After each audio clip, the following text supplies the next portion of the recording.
Today I'm doing a review for Battle Los Angeles. Um, Me and my brother saw it last night, and it was a pretty good film. Pretty good film. I mean, it is one of those, what we like to call those uh, Beirut journalist cam type action films. Because there's multiple types of action movies. There's the well choreographed flashy, fancy action film, like The Matrix or like Face Off. But then there's those action movies like the first Underworld, where they kind of try to give you an idea of the action by shaking the camera to hide all the limitations. But then there's the movies like The Bourne Identity, which is definitely a Beirut uh, journalist cam type action film where they try to put you directly into the action as if you're running alongside the heroes and the camera shaking on your shoulder or against your eye or whatever. So that's where I put this in. Um, it stars Aaron Eckhart, who does an awesome job. I kept calling him Captain America throughout the whole movie because dude did a good job being the 100% leader, even when he wasn't the leader. Um, I think first off, I read a lot of critics' reviews, and they straight pan this film, and I see this trend all the time. It's like the movie wasn't done by uh, Ridley Scott or John Scorsese, so of course it sucks. Or it wasn't some type of ironic plot or ironic title or some stuffed short shirt BS that is going to definitely win an Oscar.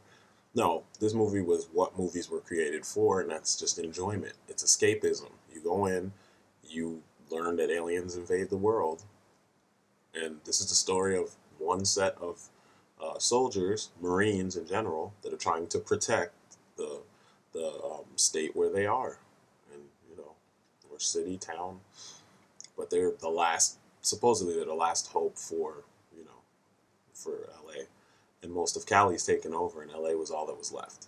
So overall, I mean, I'm going to be real straight with you because the plot is not very deep.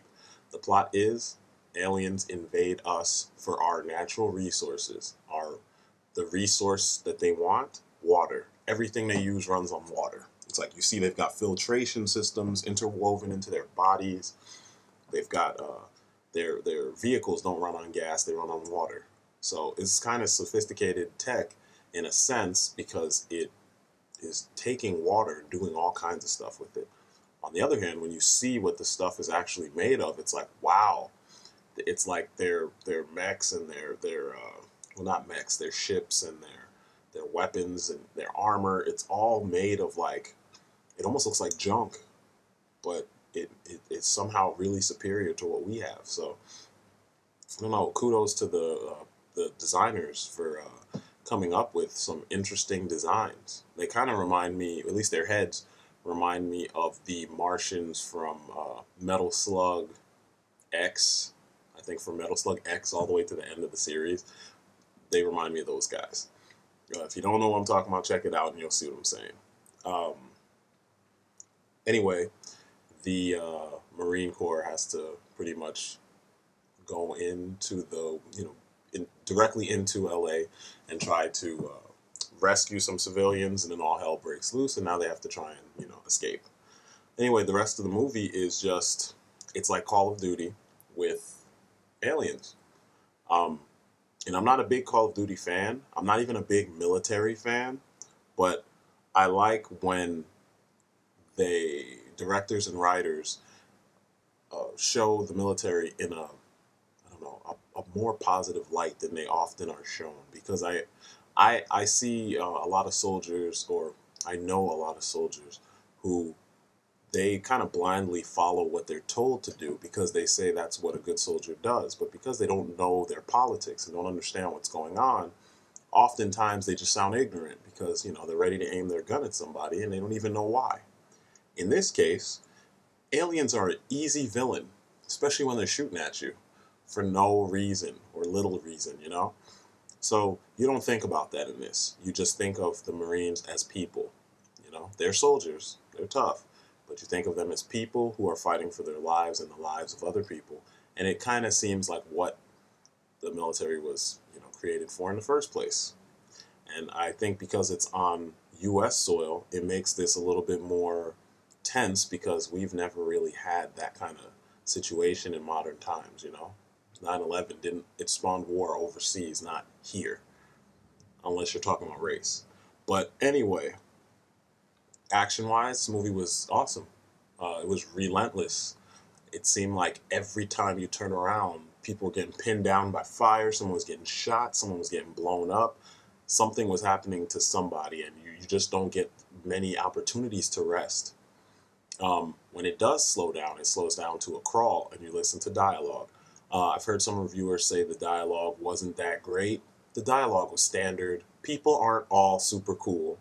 I mean, seriously, nobody says cool shit 100% of the time. The dialogue felt like, fairly real because some of these people were just regular people and they didn't try to be cool. They didn't try to be ironic and hip and blah, blah, blah. They just said what they had to say at the time. If it was corny, you could tell by some of the characters that they weren't supposed to be cool. Like there's a character in there or a scene in the movie where Aaron Eckhart's team finds one of the aliens. It's kind of half dead, so they have to perform an autopsy on it so they can find out how to kill these things. And the one girl, what's her name? Bridget Monahan, I think it is. She says, "I can help. I'm a veterinarian." Someone pointed that one out and was like, "That's the stupidest line in the movie." Excuse me. She wasn't supposed to be really cool. She's just hot. Um, that was it. It wasn't supposed to be some epic line. She's just trying to lend her hand, and she did. She helped them figure out what they needed to figure out. Um, I think the performances all across the board were pretty good. Aaron Eckhart steals the show, which is crazy because a lot of times I think he's seen as an underrated actor. And here's another example.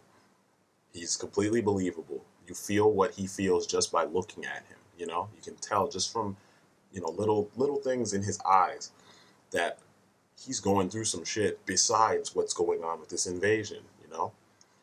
I'm not going to give away his independent storyline, but there's little details about things he's been through and things that he is still going through and things he was about to go through before the invasion happens. And you see this on his face all the time. He's always worried and trying to make sure that he makes the right move. And I don't know. He was a cool character to me. The dude, I forgot this actor's name, so forgive me. Um, the Spanish guy that was in Transformers 2. He was the one that was crying all the time. I think his name was Leo in that film. He plays a lieutenant, I think. And he's like the leader of the team.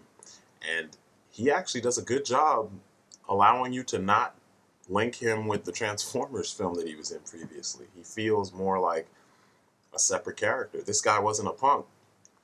I mean, he was kind of, he had other issues, but he wasn't a punk. So yeah, kudos to him. Overall, like I said, the movie it's a fun movie. I mean, I guess fun wouldn't be the perfect word for it because you're watching people get slaughtered, but it's a good film. If you like to escape when you go to the movies, and if you like pretty tense action sequences, this is not a traditional action movie in the sense that people are doing backflips and dodging grenades and slow motion dive shooting and stuff. No, it's not like that. But if you like action films, the old school, gritty, run and gun type action, you'll probably enjoy this. I mean, no one does any superhero stuff, but the action is pretty serviceable and it's entertaining, especially seeing them fight these aliens. So yeah, this is definitely a movie I recommend. Check it out. Um, and I guess that's about it. This is Strident, and I'm out. Peace, guys.